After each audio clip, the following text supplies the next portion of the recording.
pinagpapaliwanag niyo po itong si Attorney Sia, no, sa kanyang ginawang pagbibiro. Sumugot na po ba siya dito sa inyong pagpapaliwanag? Sir Christian, inaasahan natin that yung mga siguro mga immediately early next week sasagot siya. Alam mo nyo kasi, para sa kaalaman ng lahat, yung show cause order, preparatory yan kung sakasakali for a possible disqualification case and or an election offense case punishable by 1 to 6 years imprisonment.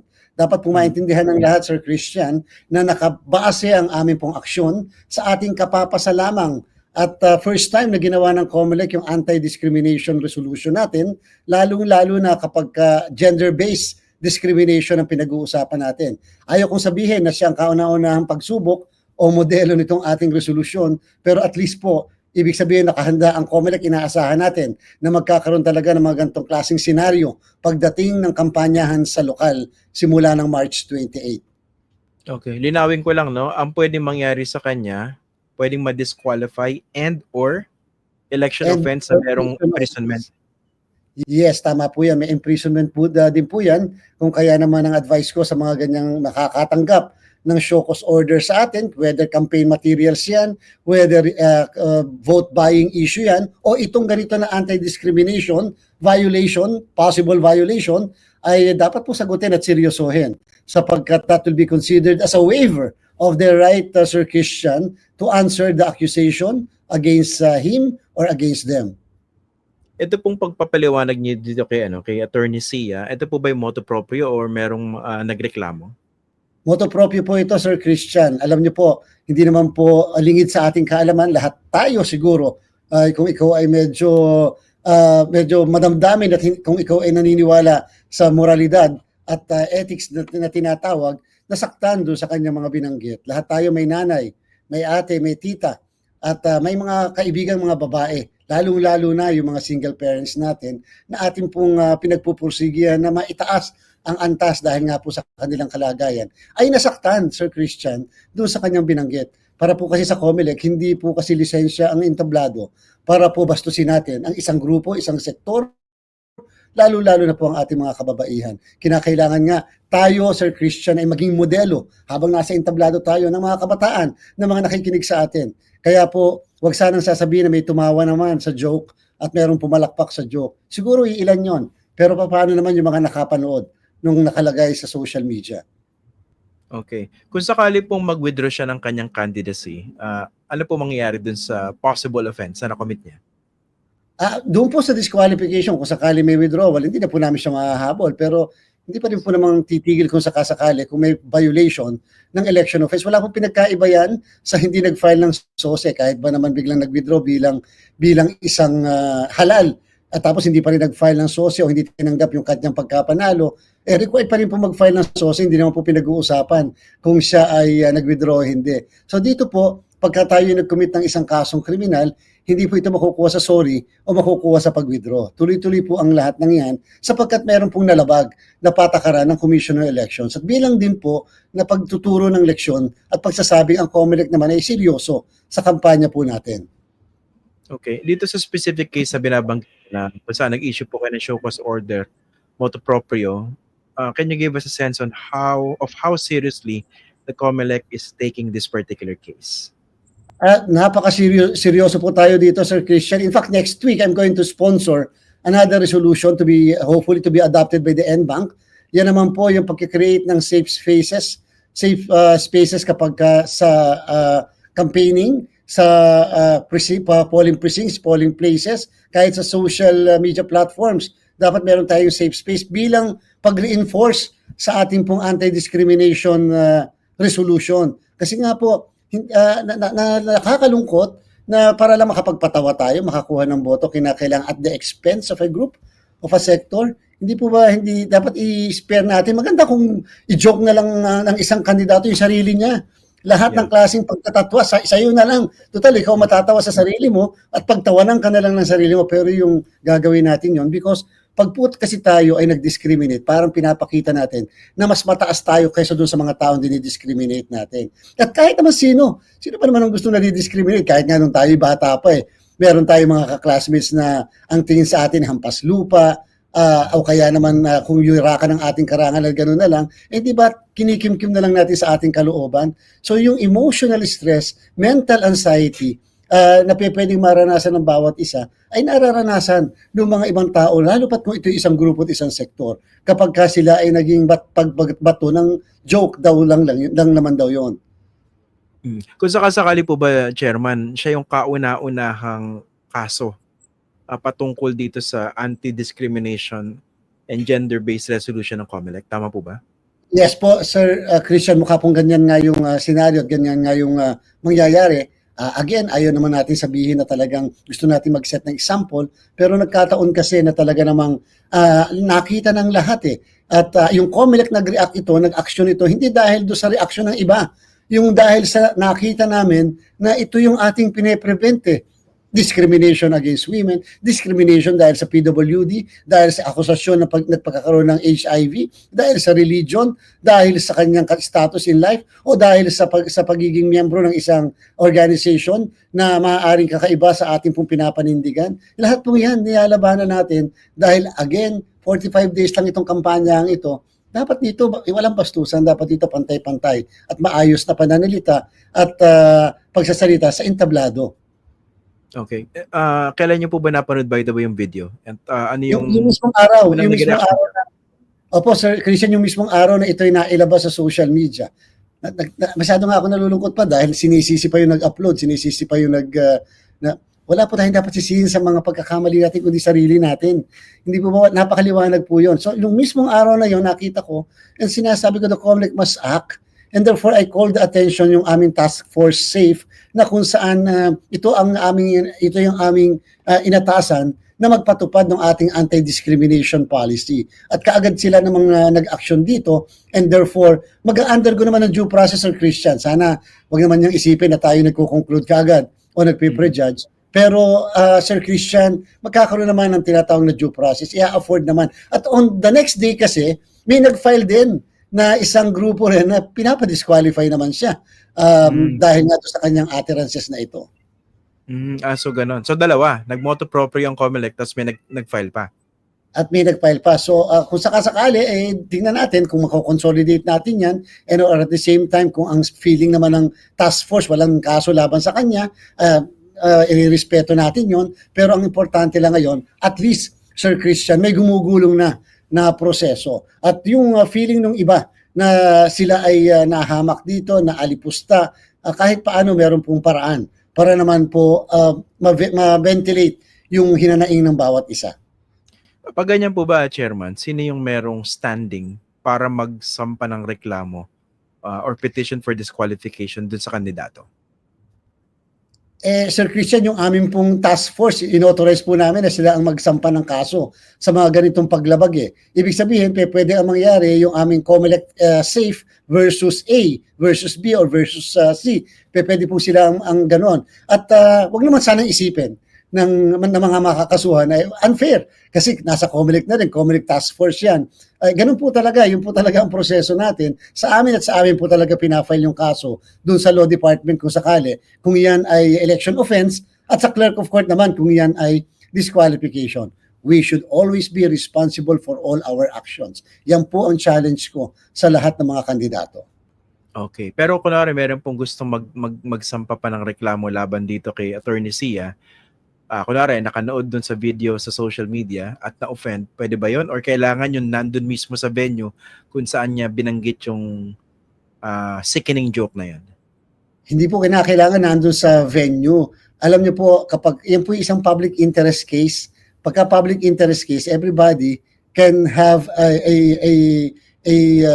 space by which you can ventilate yung nararamdaman mo. So sa COMELEC po, we will always accept yung mga petition. Hindi naman po kaagad namin tatanggihan yan kasi po ay yung pong pagpapile sa amin at pagtanggap namin ay mandatory at hindi po naman ito discretionary lang. So tatanggapin po namin yan, magkakaroon ng docket number at pagkatapos kung tingnan natin kung yan ay pwede i-consolidate o pagsamasamahin.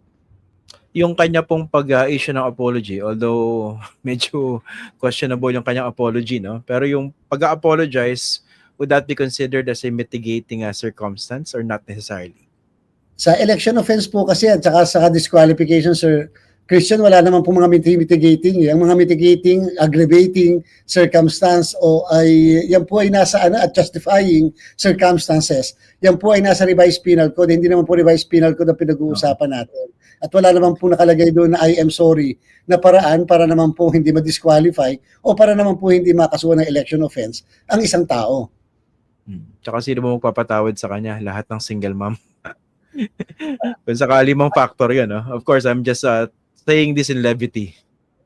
Apo, kasi Sir Christian, again, meron po tayong ilang ding mga namomonitor pa at yan po sa Lunes na Lunes ay maaaring aksyonan din natin sapagkat nagkaroon na ng ganyan, meron na naman mga nagbibiro.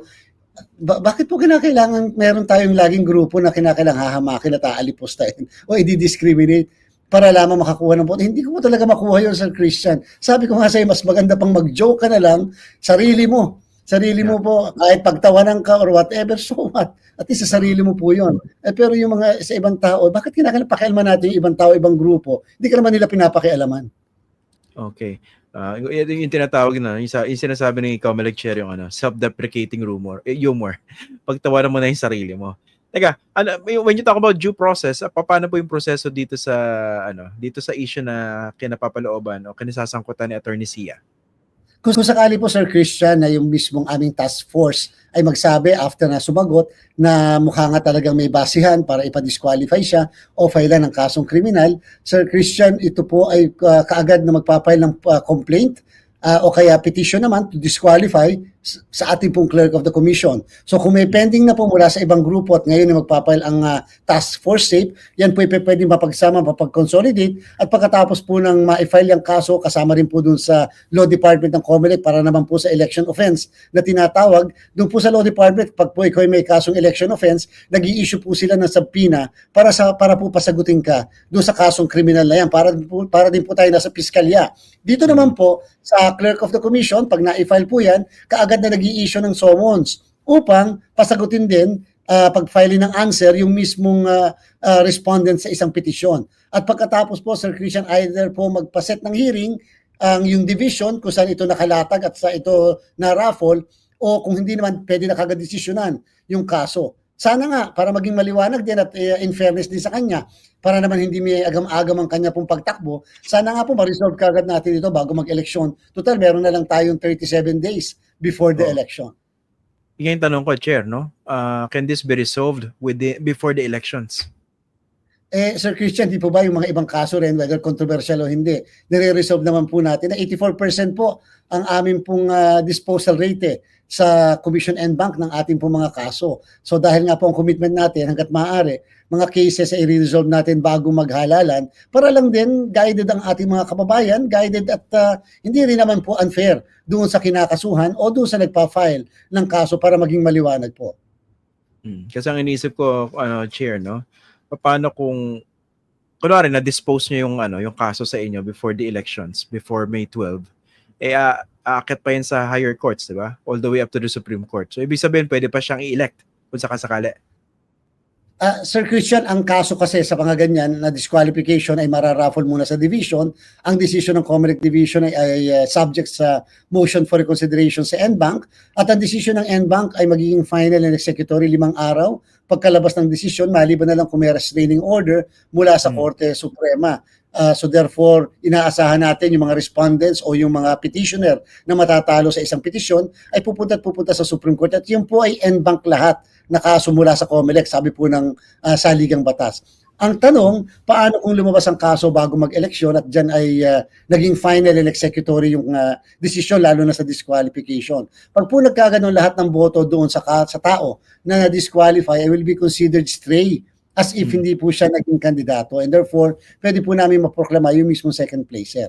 Ngayon po, take note kapag po mag-iiba kasi ang rule, ang prinsipyo kapag na local. Pagka po kasi local naman at pagkatapos nagkaroon ng election na disqualify after the election, ang uupo succession. Pero kung ang na-disqualify naman ay isang kongresista, halimbawa kandidato for congressman na nanalo, pag na-proclaim na, nakapag-oath kahit sa isang notaryo publiko, barangay chairman, at nag-assume ng office, which is June 30, noon, 12:01, Sir Christian, mawawala ng jurisdiction ng COMELEC at ang jurisdiction ay mapupunta na sa House of Representatives Electoral Tribunal. Kapag ka pumasok yung tatlong requisites na yon base sa doctrine na nalay down sa kaso ng Reyes versus HRET. Yun nga yung I was hoping you would explain that, and it's good na pinaliwanag niyo po yan kasi ang susunod na tanong ko, pwede bang i-stretch siya ng isang kandidato like Attorney Sia na subject dito sa ganitong issue? I-stretch siya para kunwari manalo siya tapos mag-oath siya at masatisfy yung 3 elements na yun, edi mas magiging komplikado yung pagtanggal sa kanya dahil mapupunta sa HRET yan. Opo, yung mga periods po kasi namin ay fixed po yon, hindi po subject sa extension. So kung sakali po ng isang tao o isang respondent humingi ng extension, hindi po napagbibigyan yon sapagkat yung po ay mandatory periods and therefore kinakailangan sumagot sa mismong period na yon at syempre pag-uusapan na lang kung kailan magkakaroon ng desisyon. Ang COMELEC naman po nagiging fair po sa lahat na kung saan hindi po pinaprioritize dahil lang sikat yung tao o dahil lang sa nakikita lagi sa radyo, dyaryo, TV, social media. Kung hindi po talagang sadyang yun po yung ating pong ginagawa na idesisyonan po yung mga kaso bago po mag-eleksyon. Paano pala, Chair, kung i-question mismo yung resolution ninyo? Yung anti-discrimination resolution? Alam niyo po, wala pong problema yan. Open na open to everyone na questionin ang legalidad, constitutionality ng aming pong resolution, yung anti-discrimination. Pero kung tutuusin, alam niyo po, yan po hinahangulang sa iba't ibang batas natin. Meron tayong safe space law. Yeah. Meron tayong yung decision ng Supreme Court sa red tagging na andun din sa pinaka-latest na decision. So po pinagsama-sama naming lahat. Nag-i-exist na yan kahit nga kung tutusin, kahit walang resolusyon. Ang COMELEC, pwede po talaga ma-invoke yun eh. Pero at least, ang kagandahan nito, pag yan ay naisama sa resolusyon mismo ng COMELEC, at least, yung paglabag ng aming resolution is an election offense and ground to disqualify. Hindi lang yun dahil sa merong batas na existing, kung hindi ang mismong COMELEC ang naglabas nito and therefore, although it may not be a law, but it will have the effect and full impact and force of a law. Oo. Ito po bang itong inyong resolution laban sa discrimination, sino po ba nag-push nito at kailan ito nag-take effect? Well, pinus po natin yan, Sir Christian, sapagkat na-realize natin, oo nga, may mga mga loopholes, may mga gray area lalo na sa pangangampanya, na-realize natin na talagang meron talagang bastos. Ang title ko pa nga sana dyan, anti-bastos. Kaya lang, siyempre, mas binarapat natin gawin na lang anti-discrimination sapagkat madami talagang dahil lang sa kanyang sexual orientation, dinidiscriminate, naririnig at nababasa natin lagi yan kapag may kampanyahan na lang. So, mas lalo nga dapat pag may kampanyahan, i-regulate natin yung pagsasalita, pananalita, mga pagsusulat, lalo na po ng mga kandidato among themselves at sa ating po mga botante. Sapagkat nga po, sila po ang tinitingnan natin eh. Sila yung leader ng bansa kapag ka nahalal eh. Sila yung nag-o-offer ng sarili. Ayaw po natin sinasabi nila magpaka-moral o ethical ang COMELEC. Hindi po yun. Bakit pa po kami nandito para mag-regulate? Kung yun lang pala naman, bastusan na lang tayo. Wag na lang po tayo maghalalan.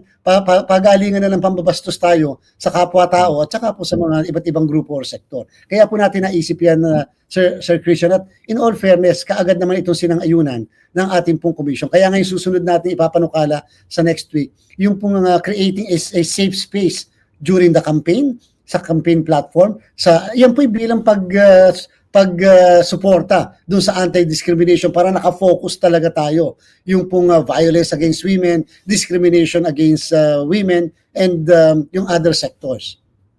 Again, kailan po ito nag-take effect, itong resolution na ito? Nag-take effect po yan, Sir Christian, mga 2 months ago.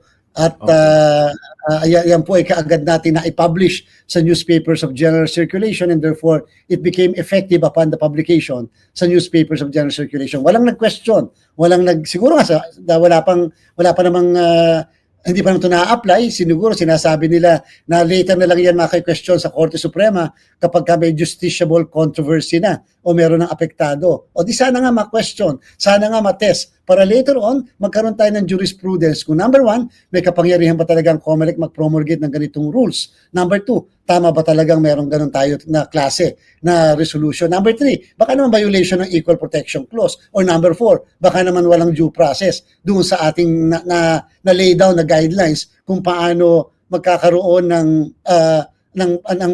kung paano kakasuhan halimbawa yung kaso magkukumit ng discrimination during the campaign. Okay. Kung nag-take effect po ito 2 months ago, ang tanong ko, ang isa bang kumakandidato dito sa May 12 elections, kailan siya mahahagip nito? Doon po ba sa simula officially ng election ng campaign period? Sir Christian, di ba yun nga pong decision ng Supreme Court na Piñera versus Comelec na talaga namang masama man sa kalooban namin, pero kinakailangan ipatupad natin. Supreme Court decision yan, Section 13 pa ng Republic Act 9369, sabi po ni Justice Carpio, no choice but to implement. Hindi po ba kandidato nga sila pagpasok ng February 11 sa national positions at March 28 naman sa local position. So technically, doon lang sila candidates. Before that, aspirants lang po sila. Di ba po bago nga nagsimula, pinagsasasabi na natin, sige lang, gawin nyo na yung gusto nyo gawin. Pero please lang, pagpasok ng kampanyahan, walang nakawa ng akda, lyrics, songs ng mga sumulat nito, yung mga artists. Number two, galangan naman tayo sa ating pong pangangampanya. Huwag naman binabalahura, winawalang hiya, o kaya naman po gumagamit ng mga kung anong pananalita laban sa kapwa kalaban. Dahil hindi naman po gyera ang ating pong halalan. Ito po itong galian, tama. Pero para naman po sa kinabukasan natin. So yan po yung sufficient ang warning natin. Wala rin pong pinagkaiba yan sa Christian sa mga campaign materials. Sa sinabi na ngang bawal dito, huwag ganyang kalalaki, naglalalagay pa rin. So meron talaga mga pasaway ng mga kandidato, Sir Christian.